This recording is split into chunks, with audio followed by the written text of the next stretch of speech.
আপনারা দেখছেন জবর খবর, বাংলার স্পন্দন। দীনকৃষ্ণ ঠাকুর অ্যারেস্ট হয়েছে, একটু মন দিয়ে শুনবেন। না ভাই, দীনকৃষ্ণ ঠাকুর অ্যারেস্ট হয়নি। তাহলে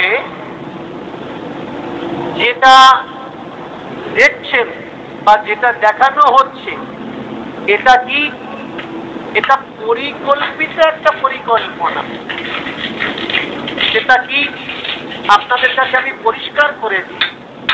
আমি যাদেরকে বলতে পারিনি, যারা দূর থেকে কষ্ট পেয়ে ছুটে এসেছেন যে বাবাকে ভালোবাসি, অন্তত চোখের দেখাটা একটু দেখি, তাদের জন্য একটু মন দিয়ে শুনবেন। যারা আমার উপরে আক্রমণ করেছে, এটা একটা পরিকল্পিত পরিকল্পনা। যে জায়গায় জয়নগর আমার বাড়ি, তারা আমার জয়নগরেরই ছেলে বাচ্চা। তাদের যদি সত্যি আমার কোনো আক্রমণ করার ইচ্ছা হতো, অনেকদিন আগে তারা আমাকে আক্রমণ করতে পারত।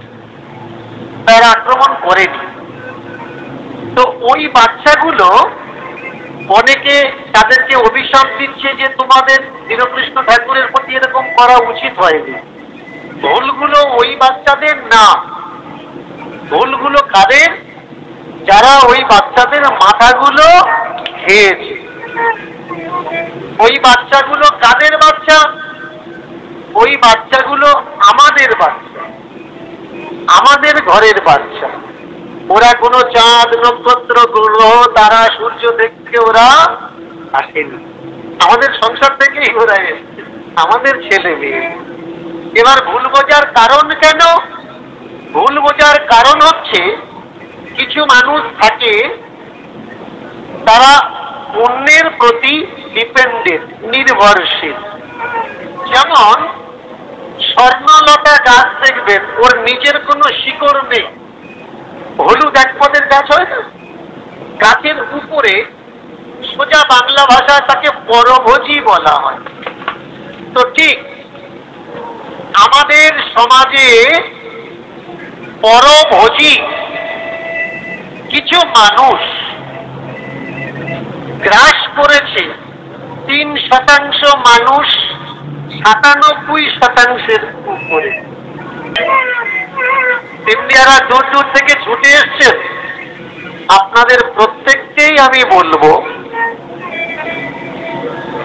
যে ঘৃণ্য এবং জঘন্য ঘটনা আমার উপরে কিছু মানুষ চক্রান্ত করে ঘটিয়েছে, শুনে রাখুন। আমি দেরি করিনি, তার প্রতিকার আমি আজকের করেছি। জয়নগর থানার আন্ডারে বহু দূর দূরান্ত থেকে ছুটে আসা আমার ভালোবাসার মানুষগুলো, আমার ভাই বোনগুলো জয়নগর থানার পদাধিকারী অফিসার হাতে এফআইআর খানা তুলে দিয়েছে। আমি ওই ছোট্ট ছোট্ট বাচ্চাদের সাজার আশা করি না, আমি সাজার আশা সেই সব মানুষদের করছি যারা ওই বাচ্চাদের পিছনে থেকে বাচ্চাদের পুতুলের মতো নাচিয়েছে। আমি সেই কজন মানুষকে চাই যারা পিছনে থেকে জীবনে সামনে আসতে চায় না, তোমার আমার ঘরের বাচ্চাগুলোকে রক্তক্ষরণের জন্য এগিয়ে দেয়। প্রত্যেক মার সাবধান হওয়ার দরকার, প্রত্যেক বাবার সাবধান হওয়ার দরকার যে আমার ছেলেকে আমি ধার্মিক বানাবো। হ্যাঁ, ধার্মিক বানাও, কিন্তু তার আগে তাকে আগে সংস্কার দাও। বিনা সংস্কারের ধর্ম সমাজে শুধু হানাহানি হয়, সমাজে শুধু ক্ষতির কারণ হয়, এছাড়া আর অন্য কোনো কিছু আমাদের দিতে পারে না। তাই আজ প্রথমেই আমি শুরু করলাম, নক্ষত্র ছিল বলে, তারা ছিল বলে তবে আমরা পথ চলছি। তারা কারা? যারা কণ্টকাকীর্ণ পথ, যারা কণ্টকাকীর্ণ পথ খালি পায়ে বাড়িয়ে রাস্তা বানিয়ে দিয়েছে আমাদের জন্য, যাতে আমাদের পায়ে কাঁটাটা না লাগে। আমি সেই সব তারাদের কথা বলছি।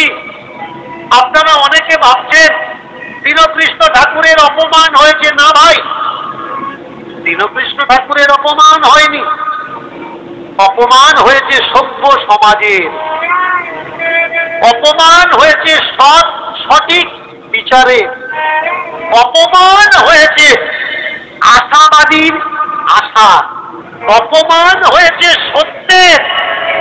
জয় কার হয়েছে? জয় তার হয়েছে যারা জয় চাইল। ওরা কারা আজকের ছুটে সামনে চলে এসছে হিংসার ঘৃণার জন্য? এরা বুঝে গেছে আমাদের হার অনিবার্য। এদের না আছে শিকড়, না আছে জড়। তো এরা খাচ্ছে কি, বেঁচে আছে কিসে?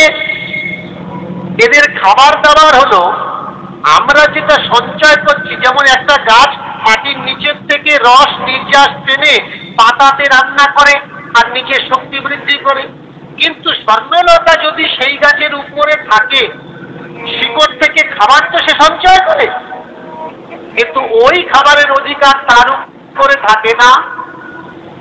তো স্বর্ণলতা সেই খাবারের অধিকার পায়, আর যে খাবার সঞ্চয় করে একদিন সেই খাবারের অস্তিত্বটাই ধ্বংস হয়ে যায়। তেমনি হয়েছে আজকের আমার সমাজের দশা। ভুলের জন্যে আমরা শুধু বুঝতে পারছি না। আমরা যে কীর্তনটা করি সেই কীর্তনটা কোন কীর্তন? ভালো করে মন দিয়ে শুনবে। আমার কীর্তনের অর্থ ভাবার্থ মানুষ ভুল করে মানুষের কাছে পৌঁছে দেয়, তার জন্যই মানুষ ভুল ভাবে। আমি যে কীর্তনটা করি আর্টিকেল 51A, আমি আবার রিপিট করছি, কনস্টিটিউশনের 51 এর ধারা বর্তমান বজায় রেখে সেই ধারার দায়রায় আন্ডারে অধিকারে থেকে আমার কীর্তন আছে। আমার কীর্তনের মূল উদ্দেশ্য কি? মূল উদ্দেশ্য ভক্তি। আস্তে আস্তে, ঠিক আছে ঠিক আছে ঠিক আছে, ভক্তি, তবে অন্য ভক্তি নয়। ভালো করে শুনবেন, আমার কীর্তনের উদ্দেশ্য হলো ভক্তি, জ্ঞান এবং চেতনার দর্শন করা, মানুষের সঠিক রাস্তাটা তার সামনে তুলে ধরা।